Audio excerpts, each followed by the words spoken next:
Just waiting for the last people to turn up, just to be on the safe side, make sure we don't miss anybody.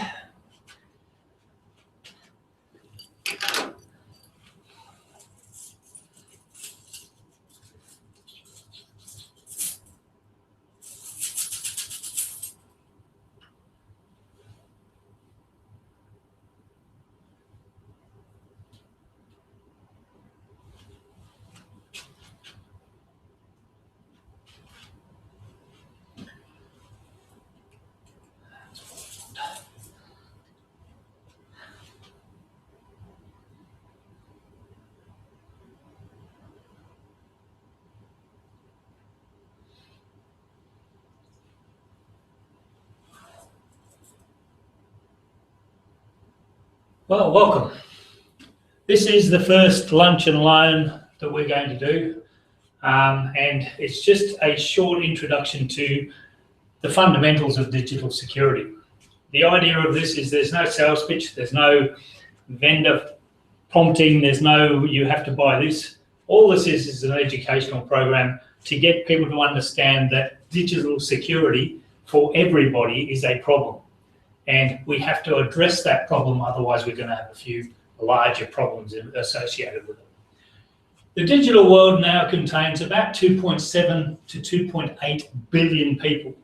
It's the fastest growing community in the world, and on top of that, the people who are taking it up the most are the 45 to 70-year-olds, and they're taking up at a breakneck speed, about 10% per year. So why are we all moving to the digital world? Well, the digital world has two things going for it. We literally can do everything on it, and we can get everything done in the digital world. That means that we can do our socializing, we can do our business marketing, sales, we can talk to people, we can do our media, we can search and do R&D. And the reason why this is happening is because it is cost effective to do it. Previous to the internet and the digital world, if I wanted to take out an advertising on radio, it would cost me thousands of dollars a month. Whereas nowadays, I can do a blog on my website, I can put together a video, and I can put them out there, and all it is doing is costing me time and material. It's not costing me a large amount of money to do it. The other thing about the digital world is it's convenient. Because of the convenience of what happens, it means that you can get things done in a lot better ways. So, for instance, I can go to a cafe and pay my bills, or I can talk to a friend via Skype. So I don't have to be at a specific place at a specific time to do anything. And this is one of the other aspects of the digital world that people really do not focus on. The digital world, the parts that we see, is probably 10% of what happens. So the internet part that we see is only 10%. And of that 10%, this is where Google hangs out, this is where Microsoft is, this is where all the cloud-based systems are. Underneath that 10% line, there are components of the digital world that are a lot more dangerous. We recently had 2 or 3 years ago Silk Road, where you could literally buy and sell anything to a degree. From Silk Road, we go even deeper. And the only way to get to the deep web is through a system called Tor, which uses anonymous access and anonymous proxy so that nobody knows who you are. And this is where the bad people are really hanging out. If we have a look at crime that's been happening over the last 2,000-3,000 years, it started off with one-on-one. Literally, I wanted something that you had, so I took it off you.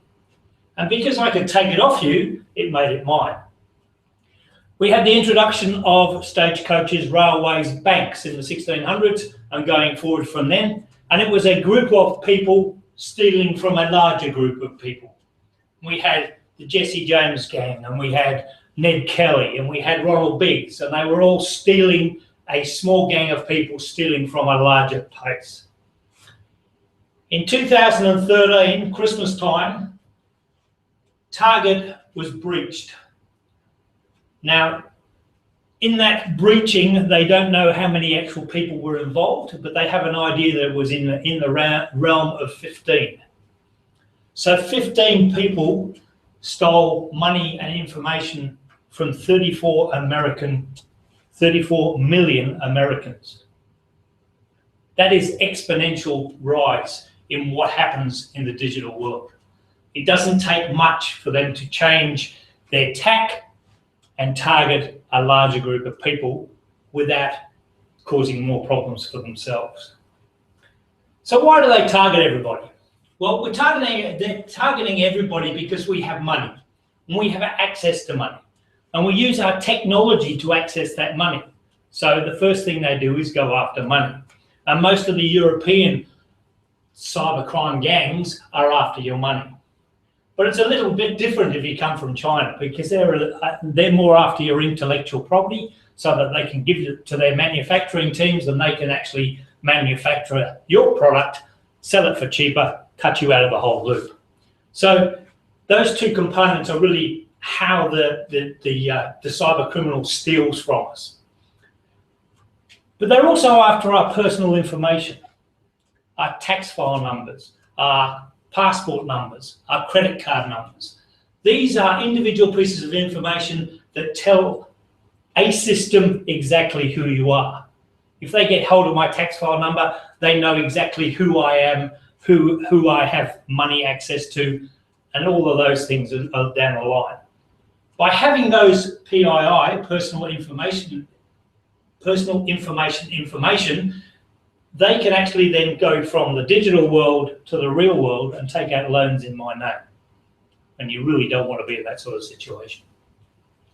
But one of the other things they're really interested in is they target your technology.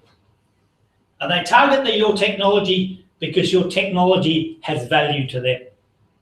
That value to them is along the lines of $20 to $30 per piece of technology that someone can compromise. And if you think about it, $30 from one, if you've got 10,000, you've just made a rather large amount of money. But they make money in other ways, not only from a compromised system, but if they compromise your email account, for instance, then you have access, they have access to your email, they can then sell that and make even more money for themselves. But the thing about the cyber criminal is they are after us and they try to make us trust them. They get us to trust them because of a number of human traits that we've got. Our humanness is what they target. They are very well versed in psychology and psychiatric access because they know what their targets are. And if they know that they can rely on our gullibility or our honesty or our just basic humanness. And that makes them very, very dangerous because we don't know if that person we're talking to in the digital world is a friend or an enemy. So how do they get in? This is one of the big questions that people really ask. How do they get in? Well, the number one attack weapon for the cyber criminal is your email. We've been brought up, especially the digital natives, in understanding that email is easy to use and it's just a messaging system between us and someone else. And in the early or late 1990s, early 2000s, we just had spam, which was a case of an email coming to us about the Nigerian prince wanting money or buying Viagra. About 2002, 2003, the cyber criminals noticed that it was a very good way of getting into everybody's system, and they started phishing campaigns. And a phishing campaign is literally an email that has a piece of bait in it. And that piece of bait can be a link or it can be an attachment. The idea is to make that bait so noticeable that you'll click on the link or you'll open the attachment. In the last 5 years, we've had an increase in a system called spear phishing. Now, spear phishing takes it to the next level. Spear phishing takes it so that the information in that email is specifically targeted at a certain person inside an organization. And they've done their research through social media, through searching on the internet of who you are, what you do, where you go, why you do that, what clubs and associations you belong to, what your major role in the business is. So they have this specific target, and the specific target is you. And they go out of their way to make sure that they are targeting something that you will open. And that's why spear phishing is so dangerous. But they also use spear phishing in things like they'll send you an email from someone who you think is not going to get compromised. So from the ATO or the Australian Post. And again, it's to get you to go to that next level, which is click on the link. But cyber criminals don't only rely on that. They rely on access to the internet. And by us going to infected websites. And those are websites that have been compromised either at the base level where the server is, or at the higher level where the actual application within a website is. And they will then infect anybody that goes to that website. And by doing that, what they use is exploits. Now, an exploit is where someone has written a piece of code that has an error in it. And 99.9% errors are benign, just like cancer is. Every exploit is not going to cause a problem. But that 0.1% gives an attacker access to your technology. And that's where you don't want to be. So I have a mantra. Digital security is my problem. Digital security is your problem. And digital security is our problem. And the only way to solve our problem is to look at the fundamentals of how we are going to protect ourselves. And by protecting ourselves, we then make it so that we can ensure that if we are attacked, we have the best chance of not being compromised. In the digital world, our passwords are our passport. And we all know how annoying that can be, because good passwords need to be complex. They need to be more than 8 characters, 10 is better, and they have to be unique for each site. Now we have to remember them all. And there's a number of ways you can do that. I use a phrase, for instance, every Saturday I play golf. I take the first letters of that, ESIPG. And then I'm going to change a few things. I'm going to put a space at the front, leave the E as a capital, change the S into a small, change the I into a 1, and put a $sign at the end. I've now got 7 characters that I can actually write every Saturday I play golf on a bit of paper and stick it on my monitor, and nobody would know what it does. But this creates a password. And it's a complex password, and at the moment it's only 7 characters long. But what happens if I put Facebook at the end of it? I've got a very complicated password that I can remember. Or I can put Twitter space at the beginning of it. And this means that I can keep my generic password that I'm going to use to generate other passwords as easy accessible. Or I could just use face, or just F, or FB, or capital F and capital B. And either way, it's up to you how you manage that component, but you know that the information you are putting out there is no longer the same on any other sites. I was talking about exploits before. Now, exploits are fixed by the manufacturers by a sequence called patching. And patching is when you get annoyed by Microsoft and it says you've got 32 updates to apply, or iOS mean when it comes up and goes, you have to update your iPhone or your iPad. Very important part of digital security, because what a patch does is it takes away that 0.1% chance that that error in the code can be used, because they've fixed that error in the code. Always run an antivirus.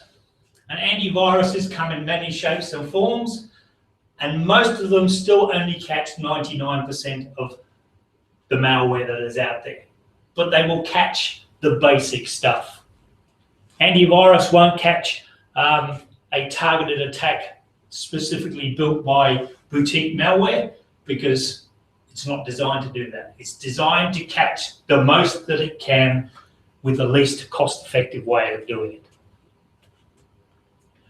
The last component is use a firewall.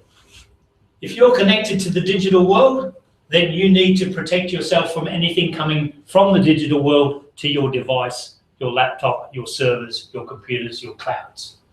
Because those are the initial and fundamental protection sequences you need to make sure that you are secure. The digital world and information that's in the digital world is fluid. And I'm talking fluid to a level where it pools and it moves around like water. The trouble is, if I drop my phone into the toilet, then those wonderful videos of my granddaughter that I took 3 days ago are no longer available. And that's a point in time that I've lost. So I make sure that I plug my phone into my laptop at least once a day, either so it can be recharged or just because it's going to back up the information there. But also, if you've got a business, backing up your data is critical, because you can never get the information back if you lose a server or your hard drive dies or you get flooded and burnt out. So you need to have a level of protection that takes you back to a point in time. And that point in time can be 24 hours ago, or in some sophisticated systems, it can be 15 minutes ago. And it needs to be done to make sure that you don't lose that information.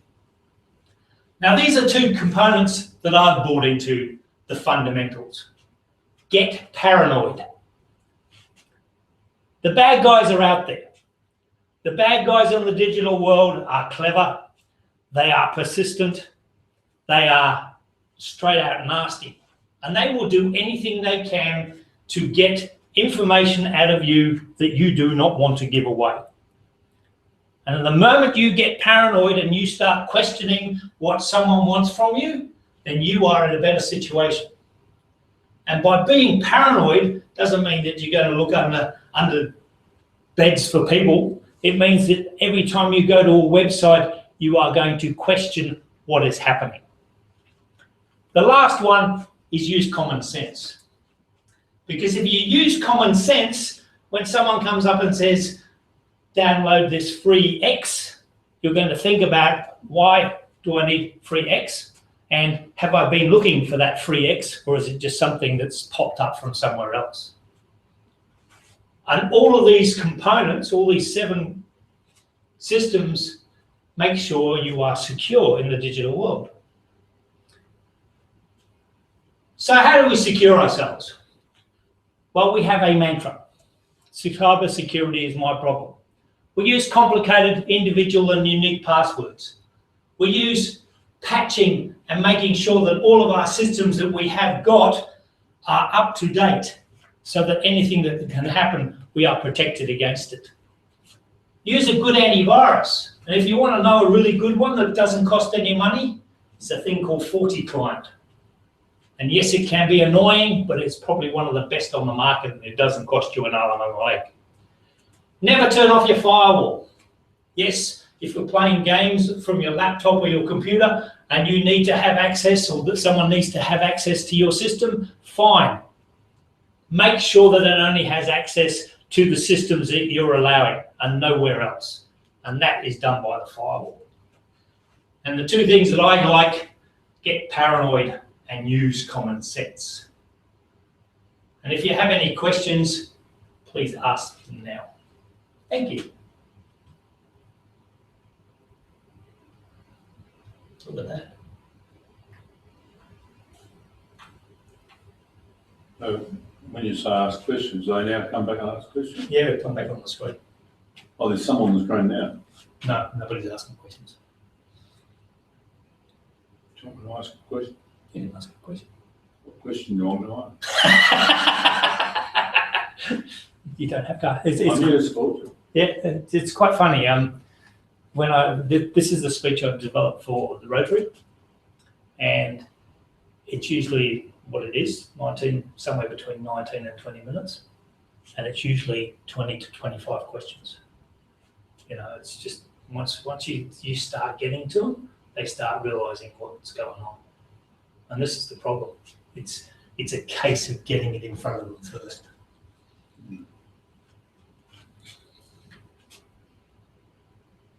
How long does it take you to write that speech? That, as I said, I've been doing that. On all the paperwork and the signs and the images and all that.